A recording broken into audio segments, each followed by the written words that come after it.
Hello दोस्तों, स्वागत है आपका हमारे यूट्यूब चैनल क्वालिटी टीचिंग में। दोस्तों, हम लोगों ने लास्ट वीडियो में chapter number 7 ratio and proportion start किया था और मैंने आपको उसकी एक्सरसाइज 7A का पार्ट 1 मैंने कंप्लीट किया था। आज हम लोग बढ़ेंगे एक्सरसाइज 7A का पार्ट 2 बनाएंगे, ठीक है 2। और उसमें मैंने आपको 7A के पार्ट 1 में आई थिंक मैंने आपको क्वेश्चन नंबर 9 तक कंप्लीट करवाया था। आज हम लोग पार्ट 2 में क्वेश्चन नंबर 10 से स्टार्ट करेंगे, ठीक है। So without wasting any time हम लोग स्टार्ट करते हैं वीडियो को, ठीक है। बेटा, मैं पढ़ाई से के अलावा ज़्यादा चीज़ों पर ध्यान नहीं देता हूँ, ठीक है। जिसको देखना है देखें, नहीं देखना कोई फोर्स नहीं है, ठीक है। मैं चाहता हूँ कि जो बच्चे पढ़ना चाहते हैं बस वो बच्चे ध्यान से पढ़ें, ठीक है ना। जो ट्यूशन अफोर्ड नहीं कर पाते हैं, जिसको भी समझ अगर मेरी वीडियो से आ रहा है तो वो ज़रूर देखें, है ना। तो हम लोग क्वेश्चन नंबर 10 को देखेंगे। क्वेश्चन नंबर 10 में इन्होंने क्या कहा है, इन्होंने ये कहा है, ज़रा ध्यान से देखो। School has 630 students, the ratio of the number of boys to the number of girls is 3:2। एक स्कूल में टोटल स्टूडेंट्स कितने हैं? 630। उसमें कुछ बॉयज़ भी होंगे, कुछ गर्ल्स भी होंगे। बॉयज़ का रेशियो कितना है? 3, और गर्ल्स का रेशियो इन्होंने कितना दिया? 2। क्लियर हो गया।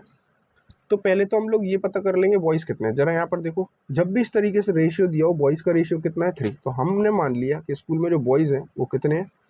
3x है, ठीक है। गर्ल्स जो हैं वो कितनी है? 2 रेशियो दिया तो हमने मान लिया 2x।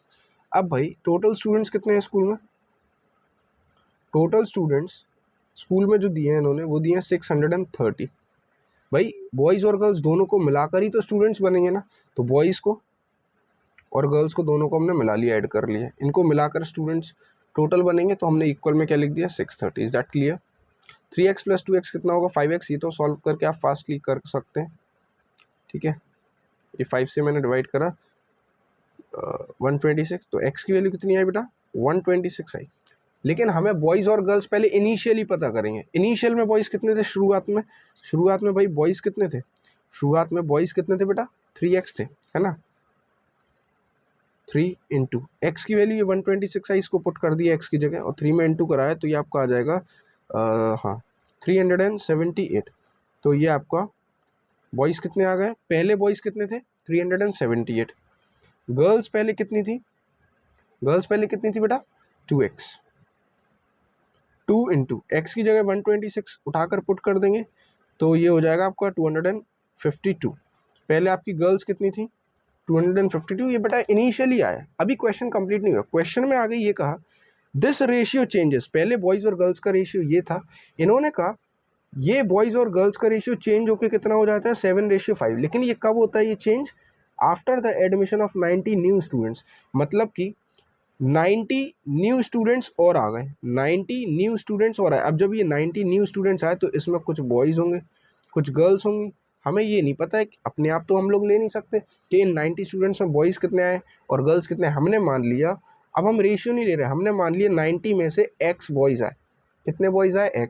तो 90 में से x को अगर माइनस कर देंगे तो 90 माइनस x कौन होंगी? गर्ल्स होंगी। Is that clear? भाई न्यू रेशियो कैसे आएगा? हम लोग बॉयज़ और गर्ल्स का रेशियो लिखेंगे। तो फाइनली अब बॉयज़ कितने हो जाएंगे? पहले 378 थे, उसमें नए बॉयज़ कितने आ गए? x हमने ऐड कर दिए, ये टोटल बॉयज़ हो गए। पहले गर्ल्स कितनी थी? 252। अब वो गर्ल्स कितनी और आ गई हैं? 90 माइनस का x। तो ये बॉयज़ हो गए, ये गर्ल्स हो गए। बॉयज़ और गर्ल्स का फ्रैक्शन हो गया, मतलब यही तो रेशियो हो गया। बॉयज़ और गर्ल्स का ये नया रेशियो हो गया ना। लेकिन नया रेशियो आएगा कितना? वो तो क्वेश्चन में दिया है 7:5, यानी इसके इक्वल में आपको क्या पुट करना है? 7:5। अब क्या इसको सॉल्व करके आप x नहीं निकाल पाओगे? जल्दी से देखो, 378 plus x as it is लिखा आपने, 252 प्लस 90 ये कितना हो जाएगा आपका? ये हाँ 342, और ये माइनस का x एज इट इज़, और इक्वल में क्या है? 7/5। इसको आप क्रॉस मल्टीप्लाई कराकर सॉल्व करके x निकालेंगे जल्दी से। 5 का यहाँ पर मल्टीप्लाई कराएंगे तो दोनों में होगा, 378 प्लस x दोनों में कराए तो 5 8 40 का 4, 5 7 34 और 4 35 और 4 39 का 3, 5 3 15 और 3 18, ये प्लस का 5 इंटू एक्स 5x, 7 का इसमें मल्टीप्लाई करा है, 7 टू द 14 का 1, 28 और 1 29 का 2, 23 माइनस 7x हो जाएगा ये, ठीक है। 7 देखो 5x यहाँ पर पहले से, ये 7x माइनस का जब इधर आएगा तो यहाँ पर आके काय का हो जाएगा? प्लस का। ये 2394 1890 वहाँ जाकर काय का हो जाएगा? माइनस का। 7 + 5 कितना होता है बेटा? 12x। इसको माइनस करो, 4 0 और ये 504। x निकालना है आपको, तो 504 के नीचे क्या लिख दो 12, 12 से इसको आप डिवाइड करो, 12 4 ज़ा 48, इसमें से 2 बचेगा, 2 और 4 24, 12 2 ज़ा 24, तो x की वैल्यू कितनी आ गई 42। इन्होंने क्वेश्चन में ये पूछा है कि न्यूली एडमिटेड बॉयज़ कितने, नए बॉयज़ कितने आए थे। देखो 90 में से हमने माना था नए बॉयज़ कितने आए x, मतलब x का ही वैल्यू निकालना था, वही हमारा आंसर होगा, और x हमारा कितना है 42, यानी न्यूली एडमिटेड बॉयज़ हमारे कितने हैं 42। आई होप आपको समझ आया होगा। देखो क्वेश्चंस लेंदी नहीं है, बस स्टेप्स आपको पता होने चाहिए। ये देखो बेटा कैलकुलेशंस देखो, और आपको भी सेल्फ ट्राई करना है ना कैलकुलेशन को। आगे बढ़ेंगे हम लोग, आगे हम लोग न्यू क्वेश्चन पे बढ़ेंगे। नेक्स्ट क्वेश्चन में इन्होंने क्या बोला है, देखो क्वेश्चन बहुत इजी है, आपको बस समझना वो है जो मैंने आपसे क्या बोला है। अगर आप कॉन्सेप्ट को समझना चाहते हो, क्वेश्चन को ध्यान से पढ़ो, क्वेश्चन क्या बोल रहा है वो करते जाओ, and you will automatically reach to your answers. That clear. Question number 11 में इन्होंने बोला है what quantity must be subtracted from each term of the ratio 9:17। इन्होंने ये कहा कि 9:17 में से क्या नंबर, क्वांटिटी मतलब क्या एक नंबर माइनस करें कि माइनस करने के बाद जो नंबर का रेशियो आएगा वो ये हो जाएगा। भाई अभी जो नंबर है वो क्या है 9 और 17 रेशियो, हमें नहीं पता है कि नंबर एक्चुअल में तो नहीं पता होंगे ना ये नंबर क्या, ही तो रेशियो है। तो हमने मान लिया कि जो नंबर है वो नंबर क्या है 9, हमने मान लिया कि वो नंबर क्या है, वो कह रहे हैं what quantity must be subtracted from each term of the ratio this to make it equal to this. भाई हमने मान लिया 9/17 तो ये है, 9/17 ये रेशियो, इनमें से इन दोनों नंबरों में से क्या माइनस करें कि माइनस करने के बाद ये रेशियो काय में कन्वर्ट हो जाए 1:3 में। हमने मान लिया 9 में से हमने क्या माइनस करा x, 17 में से भी क्या माइनस करा x। भाई इन नंबरों में से साफ साफ लिखा है बेटा, ध्यान से समझ लो पहले। What quantity must be subtracted from each term, each term से क्या माइनस करें, तो हमने दोनों टर्म से क्या माइनस करा x। माइनस करने, अभी हमें ये नहीं पता ये नंबर क्या है, लेकिन जो भी नंबर होगा माइनस करेंगे, काट पीट के जो भी रेशियो आएगा वो रेशियो कितना बनना चाहिए 1:3। क्वेश्चन की लैंग्वेज को आप समझो बस। Is that clear. अब बस इसको फिर आप क्रॉस मल्टीप्लाई करा के सॉल्व करा के x की वैल्यू निकाल लेंगे तो वो क्वांटिटी आ जाएगी जिसको माइनस करना था। यही क्वेश्चन में पूछा, सॉल्व करके आप इसको क्रॉस मल्टीप्लाई करके, अभी अभी मैंने लास्ट क्वेश्चन में आपको x सॉल्व करना सिखाया। चलो देखो 3 9 ज़ा 27 minus 3 into x 3x, 17 minus x 1 में जाके मल्टीप्लाई होगा तो वो 17 minus x as it is बन जाएगा। Is that clear. 27 यही रहने दो, यहाँ से 17 इधर आएगा तो काय का हो जाएगा माइनस, ये 3x माइनस का है, वहाँ जाके काय का हो जाएगा प्लस का, और वहाँ minus x as it is था। 27 minus 17 you know 10, 3x minus 1x कितना होगा 2x, 2 कहाँ पर आ जाएगा नीचे, इसको काटा 5, तो x की वैल्यू कितनी आ गई 5। यानी इन्होंने कहा इस रेशियो में क्या नंबर था जो माइनस करें और फिर रेशियो आएगा 1:3, तो वो नंबर कितना आ गया 5। आई होप आपको समझ आ रहा हो। ठीक है, क्वेश्चन नंबर बच्चों 12 पे बढ़ते हैं। क्वेश्चन नंबर 12 में इन्होंने ये कहा है monthly pocket money of Ravi and Sanjeev are in the ratio. ये देखो मैंने कितनी बार का रेशियो है x मान लिया करो। इन्होंने कहा मंथली पॉकेट मनी, रवि की मंथली पॉकेट मनी 5 है और संजीव की 7 है। एक्चुअल में 5 और 7 नहीं है, तो मैंने कहा x में मान लेंगे, तो रवि की पॉकेट मनी 5x हो गई और संजीव की पॉकेट मनी कितनी हो गई 7x। इन्होंने कहा ये पॉकेट मनी है, मतलब इनकम मान लो एक तरीके से, है ना। देयर एक्सपेंडिचर, एक्सपेंडिचर का बेटा मतलब होता है खर्च, लेकिन उनका जो खर्च होता है वो इस रेशियो में होता है। तो भाई अब हर चीज़ का रेशियो सेम नहीं लेना। अगर आपने पॉकेट मनी का रेशियो x मान लिया, तो अब जो एक्सपेंडिचर होगा, एक्सपेंडिचर ऑफ रवि का एक्सपेंडिचर जो होगा वो कितना है 3 रेशियो है ना, तो उसमें अलग से रेशियो y ले लेना है। हमने मान लिया उसका एक्सपेंडिचर कितना होगा 3y, और यहाँ पर जो संजीव का जो एक्सपेंडिचर होगा वो कितना हो जाएगा 5y। Is that clear. इन्होंने कहा if each saves ₹80 every month, लेकिन दोनों जो है सेविंग कितनी करते हैं पर मंथ 80 रुपीज़।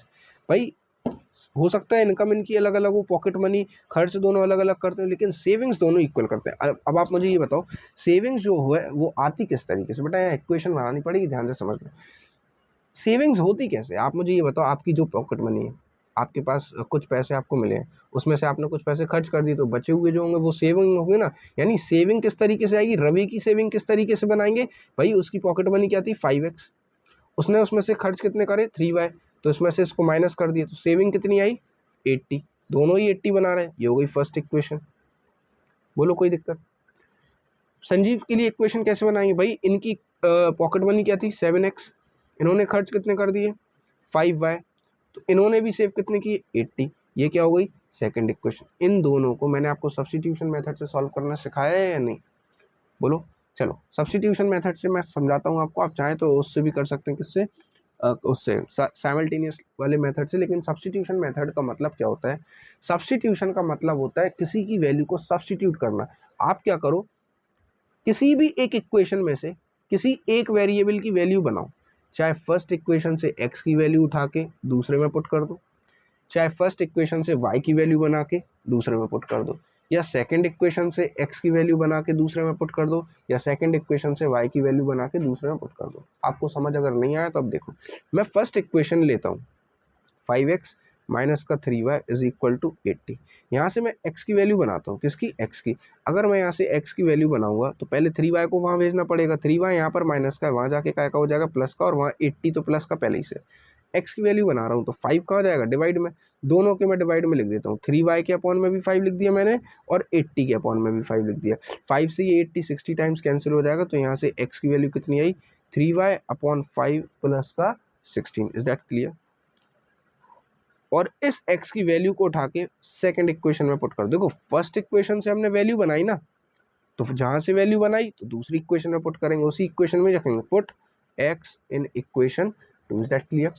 x को इक्वेशन 2 में पुट करेंगे। इक्वेशन 2 क्या थी आपकी, 7x माइनस का 5y इज इक्वल टू 80।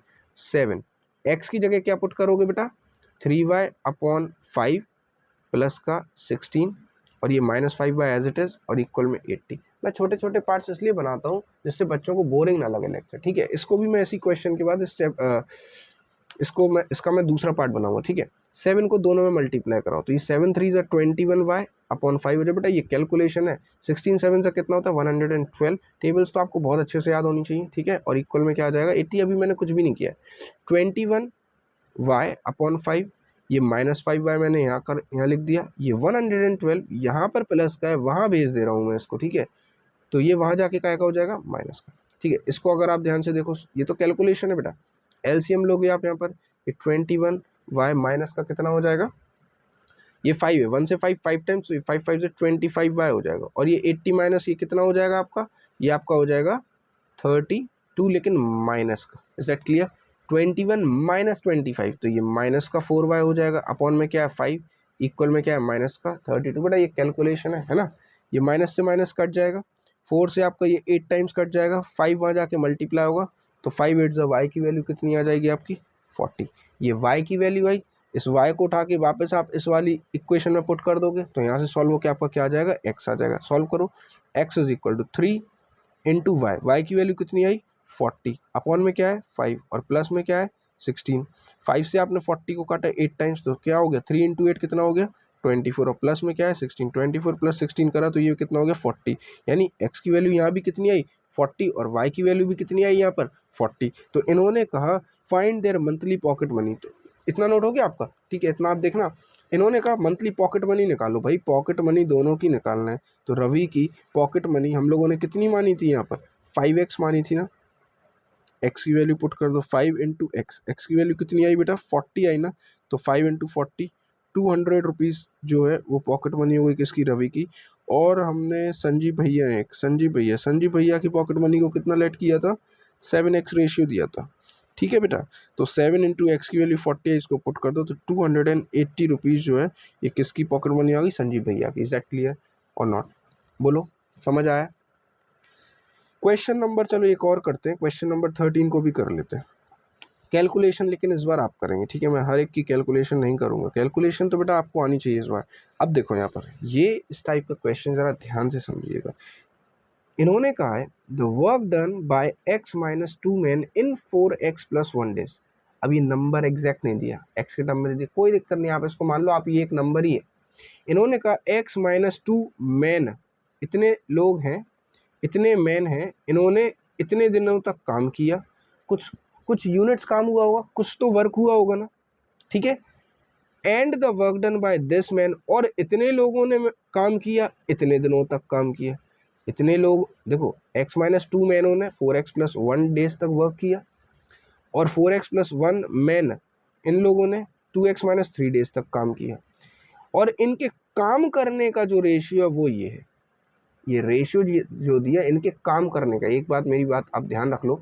पहले मैं यहाँ पर छोटा सा कॉन्सेप्ट समझाता हूँ। वर्क जो होता है वो वर्क का मैं यहाँ से आपको फॉर्मूला बता देता हूँ। Number of person into number of days, इनका जब आप प्रोडक्ट करते हो तो आपका वर्क आ जाता है। क्या आ जाता है? वर्क आ जाता है। ठीक है, तो यहाँ पर जब हम लोग वर्क डन निकालेंगे तो वर्क का रेशियो दिया ना ये 3:8, तो 3:8 जो वर्क का रेशियो हम कैसे निकालेंगे जरा यहाँ पर देखो भाई। पहली वाली लाइन पढ़ो, इतने लोगों ने इतने दिन तक काम किया, तो x - 2 ये मैन हो गए, इनका प्रोडक्ट कराएंगे ना नंबर ऑफ डेज में, और x - 2 लोगों ने कितने दिन तक काम किया? 4x + 1, तो इनका इंटू करा दिए दोनों ब्रैकेट्स में। तो ये वर्क आ गया पहली वाली लाइन की कंडीशन के हिसाब से। Is that clear? और ये जो रेशियो है दोनों के वर्क का ना, ये पहली लाइन में वर्क आ गया पहली लाइन का, और दूसरे में दिया and the work done by this man in this days. अब 4x + 1 मैन ने कितने दिनों तक काम किया? 2x - 3, तो ये दूसरी लाइन से वर्क आ गया। पहले तो ये समझ में आया कि ये निकाला कैसे। ये वर्क डन मैंने इस फॉर्मूले से निकाला, पर्सन्स को नंबर ऑफ डेज को इंटू कराया, तो ये पर्सन है, मैन है, और ये डेज है। दूसरी लाइन में भी ये पर्सन मैन है, ये डेज है। दोनों के वर्क डनों का रेशियो आ जाएगा। और ये क्वेश्चन में कितना दिया? 3/8। क्या आपको इसको मैंने मल्टीप्लाई करना सिखाया था ना भाई? इसका इसमें जाएगा, इसका इसमें जाएगा, फिर ये 2 की बारी 4x में जाएगा, फिर ये 2 1 में जाएगा, यहाँ बनेगा। समझ आया बेटा? ये कैलकुलेशन है, इसको आप खुद से करेंगे। आई गारंटी यू यहाँ से सॉल्व करके आप x निकाल लेंगे। इन्होंने x की ही वैल्यूज आपसे पूछी है, बहुत आसान है। यहाँ से आपको कैलकुलेशन आनी चाहिए भाई, इसके बाद आप लोग खुद से करोगे by own. Is that clear? एक और समझेंगे, क्वेश्चन नंबर 14। क्वेश्चन नंबर 14 बेटा 20 मिनट की वीडियो बनाई हम लोग, जिससे ज़्यादा नहीं करेंगे, और 20 मिनट तो आराम से आप पढ़ सकते हो, है ना। इन्होंने कहा है the bus fair between 2 cities is increased in the ratio 7:9। बेटा इस लाइन का मतलब समझो। इन्होंने कहा एक बस में कुछ पैसा लगता है, टिकट वगैरह, उसको फेयर बोलते हैं। इन्होंने कहा बस का जो टिकट लगता है वो किस रेशियो में बढ़ता है? वो इंक्रीज हो जाता है। मान लो पहले कितना था, हमने मान लिया पहले इनिशियली जो कॉस्ट थी वो कितना था, या फेयर लिख लेना आप उसकी जगह, वो था 7x। बेटा रेशियो में दिया ना, तो हम उसको क्या मान लेंगे? x के टर्म में, तो वो हो जाएगा 7x। इंक्रीज होने के बाद इंक्रीज लिख लेते हैं यहाँ पर। इंक्रीज्ड कॉस्ट कितनी हो गई? 9x। Is that clear?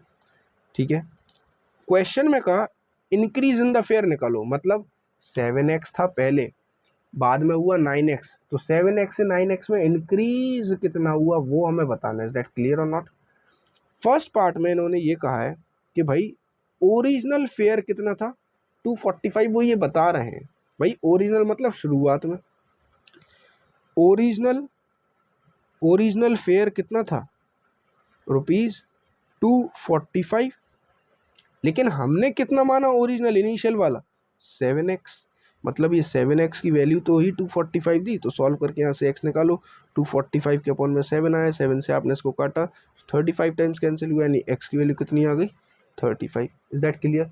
First part से हमें जो निकालना है, find the increase in the fair. Increase कितने का हुआ? तो भाई increase in the fair, increased fair नहीं, केवल इंक्रीज कितना हुआ। Is that clear? पहले 7x था और बड़ा कितना है? 9x। मतलब 7x से बढ़कर 9x हो गया। इंक्रीज कितना हुआ इनके बीच में? 2x का इंक्रीज हुआ कि नहीं हुआ? 9x में से 7x को माइनस करो, बीच में बढ़ोतरी, यानी इंक्रीमेंट 2 का हुआ कि नहीं हुआ? यानी इंक्रीज्ड जो हुआ वो हुआ 2x का। क्लियर हो गया? 2 × x, x की वैल्यू 35 उठाकर पुट कर दो, इसको आप सॉल्व कर लेना। 35 × 2 70, 70 रुपये आपके टिकट में पड़ गए। Is that clear? Second part ध्यान से सुनो बेटा। सेकेंड पार्ट में इन्होंने कहा, अब सेकेंड पार्ट में ये बोल रहे हैं इंक्रीज्ड फेयर। अब ये समझ लो हमें इससे कोई मतलब नहीं है, हमें इससे कोई काम नहीं है। ओरिजिनल फेयर कितना था? अब इन्होंने नई वैल्यू दी। इन्होंने कहा कि इंक्रीज्ड फेयर जो है, इंक्रीज्ड का मतलब है बढ़ने के बाद जो कॉस्ट हुई वो कितनी हुई? 207। कितनी हुई? 207। लेकिन हमें रेशियो में दिया था, हमें इस पार्ट से मतलब नहीं है, ये रेशियो तो लेंगे हम। इंक्रीज होने के बाद हमारी जो फेयर हुआ था वो कितने का हुआ था? 9x। तो इंक्रीज फेयर की जगह हमने रख दिया 9x। और उसकी वैल्यू क्वेश्चन में कितनी थी 207। तो यहाँ से सॉल्व करके x की वैल्यू निकालेंगे अब हम लोग। 9 से डिवाइड करा, 9 2 से 18, 9 3 से, तो x यहाँ से कितना है 23। फिर वही चीज़, लेकिन क्वेश्चन में आपसे कहा आपको निकालने केवल increase in the fair, increase कितना हुआ। तो भाई इस केस में उन्होंने कहा इंक्रीज निकालो, तो इंक्रीज अभी अभी बताया, इंक्रीज कितने का हुआ था, पहले 7x था, बाद में 9x हुआ, बड़ा कितने का है 2x का बढ़ा ना, बड़ा तो बढ़ोतरी तो केवल 2x की हुई ना, तो 2 इंटू एक्स, इस बार x की वैल्यू ये वाली रखेंगे।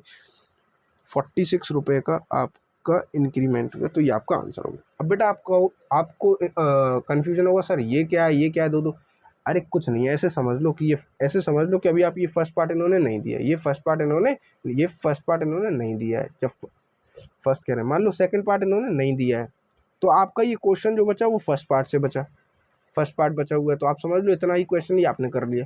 अब मान लो सेकंड पार्ट दिया, तो इसको मान लो फर्स्ट पार्ट हटाओ, तो ये एक नया क्वेश्चन बन गया। क्लियर हो गया, ऐसे समझ लो आप। मान लो ये फर्स्ट पार्ट ना देके अगर सेकंड पार्ट से पूछा होता तो आप ये करते, सेकंड पार्ट ना देके फर्स्ट पार्ट पूछा होता तो आप इतना काम करते। इज दैट क्लियर और नॉट, समझ आ रहा।